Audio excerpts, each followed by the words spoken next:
Coming up in today's video, guys, we got a big old wax plug for you. This actually surprised me. I didn't think this was going to be as big as it was. But this patient came through, they were feeling really blocked up. You can see exactly why. There's no gap around this wax whatsoever. So the patient was really having a lot of difficulty with their hearing.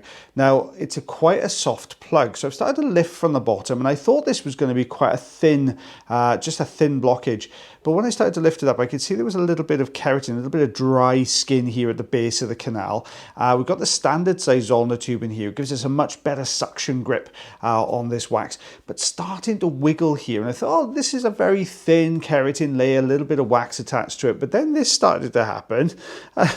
This huge chunk of wax came out. And it was a real big old chunk.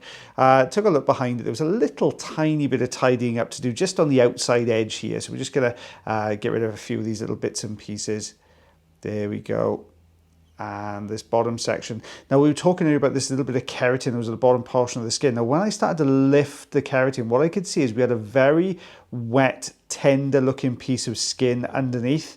So what I've done, I've removed a lot of the keratin, but I've left a very thin little layer there just to form almost like a little protective flap over the top of that sort of very new, fresh, quite sensitive looking skin there, so the patient doesn't get too much discomfort.